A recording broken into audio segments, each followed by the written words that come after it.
Friends, welcome to defence matrix. तो India और US के बीच में कोप इंडिया एक्सरसाइज चल रही है और यूएस की साइड से इस बार खाली एक B-1B बॉम्बर भेजा गया है और ये एक्सरसाइज जो है आज यानी कि 30 नवंबर तक चलने वाली है। और ये पहली बार नहीं है कि यूएसएफ ने B-1B को इंडिया भेजा है। एरो इंडिया में भी लगातार इसकी प्रेजेंस रहती है। साथ में पिछले कोप इंडियाज़ में भी इस बॉम्बर ने पार्टिसिपेशन किया है। तो ये एक अनयूजुअल सी चीज़ थी कि खाली यही बॉम्बर इस बार इस एक्सरसाइज का पार्ट बना था। और उसके बाद ANI के अजीत कुमार दुबे द्वारा ये कहा जा रहा है कि अमेरिका इन बॉम्बर्स को लेकर इंडिया के साथ डिस्कशन कर सकता है, यानी कि इसके चांसेस एग्जिस्ट करते हैं कि अमेरिका ये बॉम्बर्स इंडिया को ऑफर कर दे। तो ये काफ़ी इंटरेस्टिंग ऑफर होगा और ये पहली बार नहीं होगा। ये चीज़ हम पहले भी रिपोर्ट कर चुके हैं कि इंडिया द्वारा बॉम्बर सीक आउट किए जा रहे हैं। अमेरिका अपना B-1B ऑफर कर रहा है, वहीं रशिया की साइड से टुपोलेव Tu-160 ऑफर में है। तो मोस्ट लाइकली अगर ये बॉम्बर्स ऑफर किए जाते हैं तो ये ex-USAF ही होंगे, क्योंकि ये बॉम्बर्स प्रोडक्शन में नहीं है। लास्ट B-1B 1988 में बना था, तो ये काफ़ी पुराने बॉम्बर्स हैं और अराउंड 104 इनकी सर्विस में है। तो यहाँ पर इनके बारे में ज़्यादा डिटेल्स तो निकलकर सामने नहीं आई हैं। मोस्ट लाइकली यूएस द्वारा ये ऑफर चाइना के अगेंस्ट ही दिया गया है, पाकिस्तान के अगेंस्ट तो नहीं दिया गया है। और ये काफ़ी अच्छे बॉम्बर्स तो हैं जिसके बारे में हम अभी बात करने वाले हैं।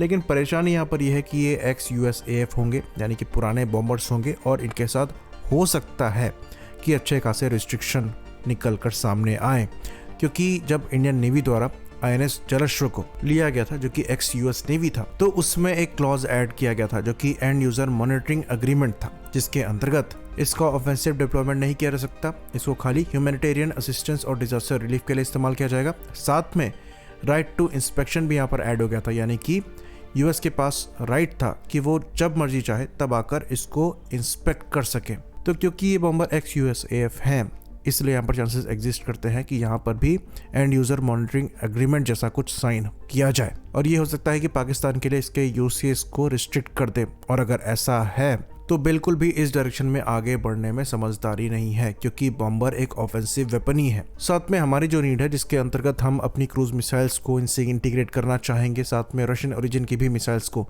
इनसे इंटीग्रेट करना चाहेंगे, उसमें भी परेशानी आएगी। तो चांसेस यहाँ पर बढ़ जाएंगे कि अगर हम इनको परचेज करते हैं तो इनके साथ अमेरिकन ओरिजिन के ही क्रूज मिसाइल्स और बॉम्ब्स को परचेज करना पड़े। तो ये काफ़ी कैपेबल बॉम्बर्स जरूर हैं। यहाँ पर MT वेट अराउंड 87,000 किलोग्राम्स का है और maximum take off weight 2,16,364 kilograms का है। तो ये यूजफुल लोड करीबन 23,000 किलोग्राम का कैरी कर सकते हैं, जिसके अंतर्गत 6 एक्सटर्नल हार्ड पॉइंट्स हैं और 3 इंटरनल बॉम्ब बेस हैं। तो यहाँ पर डिफरेंट टाइप की क्रूज मिसाइल्स यूएस द्वारा बनाई जाती हैं जो कि ये बॉम्बर्स फायर करने में सक्षम है। साथ में ये गाइडेड और अनगाइडेड बॉम्ब्स भी फायर कर सकते हैं।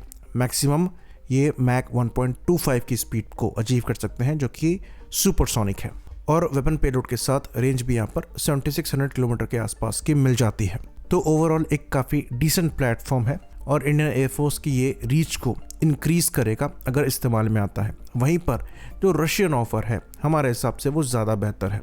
वहाँ पर टुपोलेव Tu-160 ऑफर में है जो कि अभी प्रोडक्शन में है। तो अगर वहाँ पर हम परचेस करते हैं तो हो सकता है ब्रांड न्यू एयरक्राफ्ट ही हमें मिले। तो वो हर मामले में इस प्लेटफॉर्म से ज़्यादा बेहतर है। वो मैक 2 के ऊपर फ्लाई कर सकता है। वहाँ पर रेंज भी आपको 12,300 किलोमीटर की मिलती है और करीबन 45,000 किलोग्राम का पेलोड कैरी किया जा सकता है, जो कि काफ़ी ज़्यादा है B-1B के कंपैरिजन में। तो कैपेबिलिटी वाइज टुपोलेव Tu-160 एक ज़्यादा कैपेबल एयरक्राफ्ट है, लेकिन ये मेंटेनेंस नाइटमेयर भी उसी के हिसाब से होगा।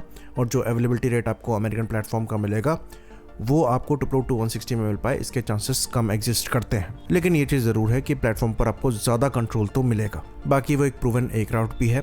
रशिया यूक्रेन वॉर में वो इस्तेमाल भी किया जा रहा है और क्रूज मिसाइल्स को इससे लॉन्च किया जाता है, जो कि यूक्रेन में अटैक करने के लिए इस्तेमाल हो रही हैं। साथ में क्रूज मिसाइल्स के मामले में भी रशिया द्वारा काफ़ी अच्छा काम किया जा रहा है। तो अगर आप मेंटेनेंस पार्ट को, अवेलेबिलिटी रेट के पार्ट को, कॉस्ट ऑफ फ्लाइंग के पार्ट को हटा दें तो टुपोलेव Tu-160 एक ज़्यादा बेहतर प्लेटफॉर्म है। लेकिन अगर आप इंडियन एयरफोर्स के स्पेसिफिक रोल के हिसाब से देखेंगे तो वहाँ पर B-1B ज़्यादा फिट होता हुआ दिखाई देगा। पर वहाँ पर परेशानी ये है कि एक अमेरिकन एयरक्राफ्ट है, ex-USAF रहेगा और अगर एंड यूज़र मॉनिटरिंग क्लॉज यहाँ पर लगता है तो वो हमारे लिए प्रॉब्लमेटिक होगा। हमारे खुद के वेपन्स इनसे इंटीग्रेट करने में हो सकता है परेशानी आए, रशियन ओरिजिन के वेपन्स को इंटीग्रेट करने में हो सकता है परेशानी आए। तो बहुत सोच समझ के यहाँ पर आगे बढ़ने की रिक्वायरमेंट है। आई होप इन्फॉर्मेशन यहाँ पर क्लियर रही हो। इसी बात पर इस वीडियो को हम खत्म करेंगे। लाइक करिए, सब्सक्राइब करिए। जय हिंद।